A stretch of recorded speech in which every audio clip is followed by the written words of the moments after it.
saudara kita mereka terzolimi. Ini yang terjadi Bapak Ibu. Anak-anak di sana kelaparan Bapak Ibu. Rumah mereka hancur, ayah ibu mereka mati syahid, sementara mereka lari ke sana kemari menyelamatkan diri. Tidak ada makan yang mereka dapati, maka kucing mereka bunuh dan mereka makan, terpaksa demi melanjutkan hidup mereka. Ada tikus mereka bunuh, ada bangkai pun mereka makan. Tapi di saat itu tidak ada, maka rumputlah yang menjadi harapan mereka terakhir untuk kita makan. Sungguh luar biasa solidaritas sesama mereka. Berhari-hari mereka lapar, berhari-hari mereka haus. Begitu ada makanan mereka tidak serakah, mereka berbagi sesama teman. Ada satu roti dikeluarkan, bukan roti ya kayak coklat, tapi dia ada kejunya juga, diberikan pada mereka dari seorang reporter. Lalu mereka bagi-bagi. Lapar-lapar bersama, mati-mati pun bersama. Ini yang luar biasa. Mereka anak-anak, dan inilah bumi para nabi dan rasul. Nasibnya hari ini. Hingga pada akhirnya mereka pun pergi menyusul kedua orang tua mereka yang telah syahid terlebih dahulu. Saudaraku, mereka adalah bagian dari tubuh kita. Apa yang akan kita katakan di hadapan Allah jika mereka menghujat kita? Ya Allah, pantas saja umat Islam Indonesia khusyuk ibadah mereka, hebat amal ibadah mereka, sempurna iman Islam mereka. Bahkan mereka bisa melaksanakan ibadah haji dan umrah berkali-kali ya Allah, karena mereka aman, karena mereka kenyang, mereka tidak diperangi. Demi Allah, andaikan kami aman seperti mereka, kami bisa lebih bertakwa daripada mereka, kami bisa lebih beriman daripada mereka. Tapi jangankan untuk sholat, menyembahmu ya Allah, untuk bertahan hidup pun kami tidak bisa ya Allah. Kami tidak ridho kau berikan pahala surga untuk mereka, sementara mereka diam saja tidak membantu kami. Apa hujah kita di hadapan Allah nanti Mas? Takutlah dengan apa yang disampaikan Rasulullah SAW. Siapa yang bangun di pagi hari dan tidak terbesit sedikit pun kepedulian kepada nasib umat Islam, nasib saudaranya, dia bukan umatku. Siapkan hujah kita jika Rasulullah ternyata menolak untuk mengakui kita. Di saat kita tidak peduli kepada saudara-saudara kita yang bernama Syam, buktikan cinta kita kepada Allah dan Rasulnya dengan membantu mereka. Siap memuliakan mereka, siap menolong mereka. Bapak Ibu rahmati Allah SWT, insyaallah banyak program yang bisa kita lakukan. Kami biasa setiap tahun berangkat ke Tanah Suci Mekah, plus umrah, plus Aqsa maksud saya. Dulu kami sepakat dengan Malaysia untuk membawa mereka ke Indonesia. Namun apa yang terjadi? Susah kita membawa untuk mereka masuk ke tanah air kita. Betapapun masih ada pulau dan kami sudah menyiapkan tempat untuk mereka.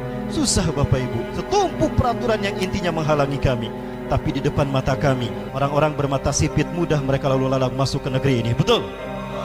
Takbir!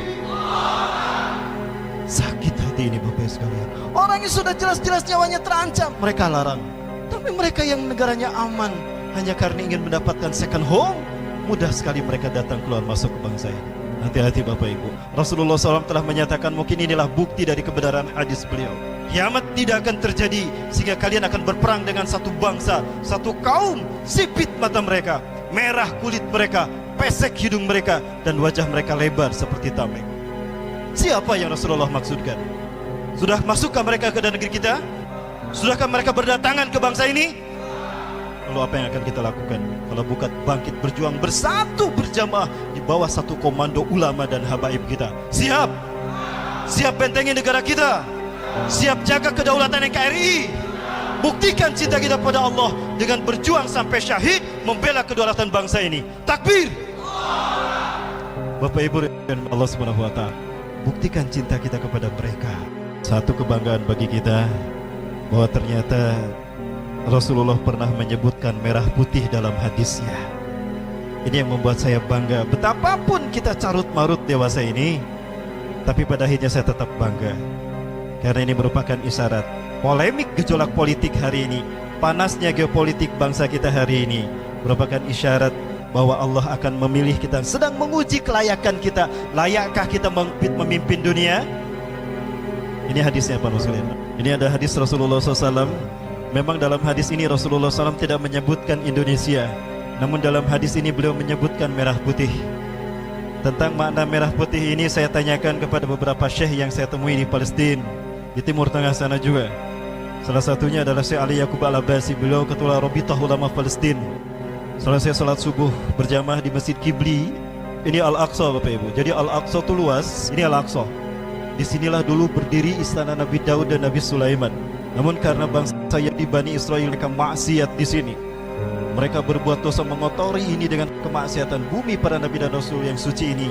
Mereka kotori dengan perbuatan dosa mereka. Allah hukum mereka. Dan ini Masjid Qibli, disebut Masjid Qibli, adalah di masjid inilah kaum muslimin zaman Rasulullah SAW setelah turunnya Al-Baqarah 144 solat pertama kali menghadap ke Ka'bah. Ka'bah ada di sini, maka solatnya di sini, maka dinamakan Masjid Qiblat atau Masjid Qibli. Solat pertama saat itu adalah solat asar. Di masjid ini setelah solat subuh kami bertemu dengan Syekh Ali Yaqub Al-Abbasi. Apa kata-kata mereka terkait dengan hadis ini? Dan ini membuat saya akhirnya terhibur, membuat kita harus bertahan di negara ini. Bapak Ibu rahmati Allah Subhanahu wa taala, rasanya ingin sekali saya banyak berbicara. Sayang sekali ini waktunya singkat ya. Ada ceramahnya Erdogan ketika beliau berbicara tentang demokrasi, bahwa demokrasi bukan lahir dari kandungan Quran dan Sunnah. Demokrasi hanya alat saja bagi kita untuk menegakkan Islam di dunia. Bahwa Erdogan tidak akan berhenti berjuang ketika demokrasi yang dijadikan alatnya sudah tidak lagi terpakai, Pak. Artinya ketika Erdogan sudah tidak lagi menjadi pemimpin Turki, beliau akan terus berjuang di luar sistem, Pak. Bahkan akan merubah sistem itu menjadi khilafah, Pak. Itulah kenapa banyak khilafah diributkan. Kita masih ingat ketika Turki, menjelang Turki, detik-detik Turki dihancurkan, khilafah Turki, Yahudi di bawah pimpinan Inggris itu melakukan strategi politik belah bambu, Pak. Ya, Sultan Abdul Hamid yang mulia, luar biasa solehnya, baik hati, digambarkan lewat propaganda media Yahudi sebagai raja yang diktator, kejam, haus darah, dan suka wanita. Di saat yang sama, media mereka menayangkan bagaimana perjuangan Mustafa Kemal menyelamatkan Turki melawan Yunani. Maka di saat yang sama, rakyat Turki membenci Abdul Hamid dan mencintai Mustafa Kemal. Itu bagaimana citra republik diangkat, khilafah diinjak. Nah, lambat laun Erdogan akan membalik situasi, Pak.